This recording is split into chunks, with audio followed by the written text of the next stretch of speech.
जलस्वराज्याच्या कामात भ्रष्टाचार झाल्याची उपसरपंच व ग्रामपंचायत सदस्यांची तक्रार. सरपंच व ग्रामविकास अधिकाऱ्यांवर गुन्हा दाखल करण्याची मागणी.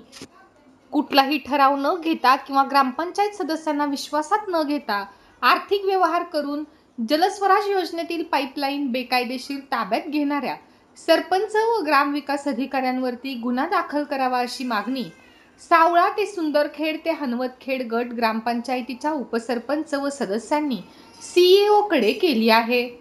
तक्रार अर्जात म्हटले आहे की जलस्वराज 2 योजनेअंतर्गत पाईपलाईन पूर्ण न टाकता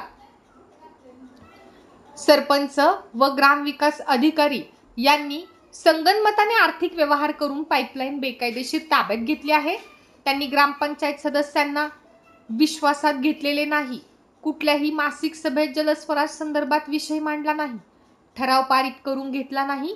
शिवाय जीवन प्राधिकरण कार्यालयातील अभियंता यांच्याशी संगनमत करून पाईपलाईनची पूर्ण पाहणी न करता त्यांच्याकडून काम पूर्णत्वाचे प्रमाणपत्र निर्गमित करून घेतल्याचा आरोपही तक्रारीत करण्यात आला असून संबंधितांवर कारवाई करण्याची मागणी तक्रारीत करण्यात आली आहे. तक्रार अर्जावर उपसरपंच निलेश गोविंदा राठोड तसेच सदस्य शिवाजी विजय हिवाळे, कमलेश कन्हैयालाल चंदन, श्रीमती कमलबाई अच्युतराव गवई, सौ कांचन शरद सोनपसारे, सौ सारिका अतुल दाभाडे, सौ पूनम कुलदीप राजपूत, सौ स्वाती सुभाष गुलगुले, सौ स्वाती विनोद तळेकर यांची स्वाक्षरी आहे.